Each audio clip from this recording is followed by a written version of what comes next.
최근 코스닥 시장에 아주 뜨거운 상품이 하나 짜잔 하고 등장했습니다. 나오자마자 시장의 돈을 그냥 싹쓸이 했는데요. 그 이름은 바로 코스닥 액티브 ETF입니다. 오늘 제가 이 상품 대체 뭔지 속 시원하게 다 알려드릴게요. 네, 맞습니다. 5천억 원. 와, 진짜 어마어마한 돈이죠? 상장한 지 단 하루 만에 이 엄청난 돈이 이제 막 세상에 나온 신상 ETF로 몰려든 겁니다. 아니, 도대체 뭐길래 이제 막 나온 상품에 사람들이 이렇게 돈을 쏟아부었을까요? 오늘 그 이유를 한번 제대로 파헤쳐 보겠습니다. 자, 그럼 오늘 우리가 뭘 살펴볼지 한번 볼까요? 먼저 액티브 ETF가 뭔지부터 알아보고 시장에 나온 두 상품은 뭐가 다른지, 그리고 기대할 점과 걱정할 점은 뭔지, 마지막으로 우리가 투자하기 전에 뭘 체크해야 하는지까지 쭉 훑어보겠습니다. 자, 이 열풍을 이해하려면 뭐부터 알아야 할까요? 그렇죠. 도대체 이 액티브 ETF라는 게 뭔지 그거부터 딱 짚고 넘어가야 합니다. ETF에는 크게 두 종류가 있어요.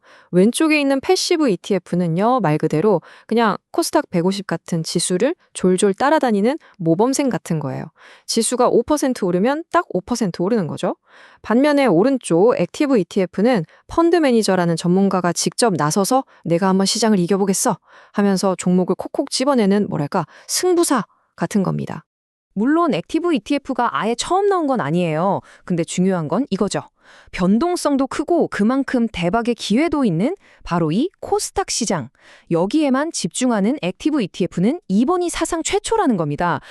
그러니까 이제 전문가가 코스닥 종목을 콕콕 집어서 굴려주는 시대가 열렸다. 이 말이에요. 자, 그럼 그 5천억 원을 싹쓸이한 시장의 주인공들을 만나봐야겠죠? 바로 삼성자산운용과 타임폴리오 자산운용, 두 거물의 맞대결입니다.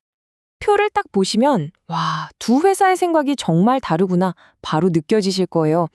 삼성은 아직 시장에 잘 알려지지 않은 중소형주, 그러니까 숨은 보석을 찾아내겠다는 전략이고요. 타임폴리오는 안정적인 대형주를 중심에 두고 유행하는 종목들을 따라가는 코어 위성 전략을 쓰고 있어요. 담고 있는 종목이나 수수료도 꽤 차이가 나죠? 여러분은 어느 쪽 전략이 더 끌리시나요? 삼성 전략은 한마디로 탐험가 스타일이에요. 바이오나 로봇처럼 앞으로 크게 될 것 같은 7개 산업을 정해놓고 그 안에서 아직 남들이 발견 못한 보석 같은 중소형주를 샅샅이 뒤지는 거죠.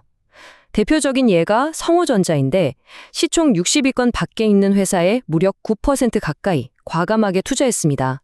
정말 대단한 베팅이죠. 타임폴리오는 좀 달라요. 코어와 위성 전략인데 이게 뭐냐면요. 일단 포트폴리오의 중심, 그러니까 코어에는 에코프로처럼 다들 아는 우량한 대형주를 딱 박아둬서 안정감을 챙겨요. 그리고 그 주변을 도는 위성처럼 요즘 잘 나가는 테마나 유망주들을 그때그때 유연하게 담는 거죠. 안정성과 수익성, 두 마리 토끼를 다 잡겠다는 전략입니다. 결과는 어땠을까요? 정말 흥미롭게도 상장 첫날부터 희비가 엇갈렸습니다. 삼성이 12%나 급등하면서 이 숨은 보석 찾기 전략이 일단은 제대로 먹혔어요. 반면에 타임폴리오는 한 4% 정도 올랐고요.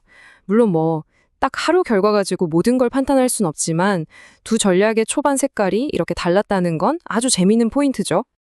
자, 그럼 우리가 이렇게 전문가의 손택에 돈을 맡긴다는 거, 이게 과연 어떤 의미일까요? 여기에는 아주 달콤한 기대와 또 반대로 아주 냉정한 현실, 두 가지 시나리오가 공존합니다. 가장 좋은 그림은 당연히 이거겠죠. 펀드 매니저가 정말 실력을 발휘해서 시장 평균 수익률을 훌쩍 뛰어넘는 말 그대로 초과 수익을 안겨주는 거예요. 우리가 비싼 수수료 내는 이유가 바로 이거잖아요. 근데 항상 좋은 일만 있을 순 없죠. 최악의 시나리오는 펀드 매니저의 예상이 빗나가서 오히려 수수료도 싼 패시브 펀드보다도 성과가 안 나오는 정말 속상한 상황이 생길 수도 있다는 겁니다. 이게 그냥 그럴 수도 있다는 수준의 얘기가 아니에요. 실제 사례를 한번 보세요. 예전에 코스피가 한 16% 가까이 빠졌을 때 어떤 액티브 ETF는 시장보다 더 많이 17% 가까이 떨어지기도 했어요. 전문가라고 해서 항상 시장을 이기는 건 아니라는 걸 이 데이터가 명확하게 보여주는 거죠. 자, 그럼 이렇게 희망과 불안이 공존하는 상황에서 우리는 어떻게 해야 현명한 투자를 할 수 있을까요? 그래서 제가 준비했습니다. 어떤 액티브 ETF에 투자하시든 돈 넣기 전에 딱 이것만은 확인하시라는 실전 체크리스트입니다. 딱 4가지만 기억하세요. 첫째, 장바구니 엿보기. 펀드 매니저가 뭘 샀는지 운용사 홈페이지 가서 직접 보시라는 거예요. 내 마음에 드는 걸 샀는지. 둘째, 운전사 실력 체크. 이 펀드를 굴리는 매니저가 과거에 얼마나 잘했는지 성적표를 꼭 떼어보세요. 셋째, 위험 인정하기. 무조건 시장을 이길 거라는 환상은 버려야 합니다. 질 수도 있다는 걸 받아들이는 거죠. 마지막으로 가격표 따져보기. 수수료가 비싸다는 건 그만큼 수익률을 더 내야 겨우 본전치기라는 의미니까요. 자, 이제 거의 다 왔습니다. 오늘 나눈 모든 이야기들을 싹 모아서 그래서 이게 투자자인 우리에게 대체 어떤 의미인지 최종 정리를 해드릴게요. 코스닥 액티브 ETF. 이게 뭐냐? 한마디로 코스닥의 폭발적인 성장 가능성에 올라타는 전문가 찬스입니다. 다만 이 찬스를 살리느냐 마느냐는 전적으로 펀드 매니저의 실력에 달렸고요. 그리고 가장 중요한 건 내가 그 매니저의 투자 방식에 동의할 수 있어야 한다는 겁니다. 딱 한 문장으로 정리해 드릴게요.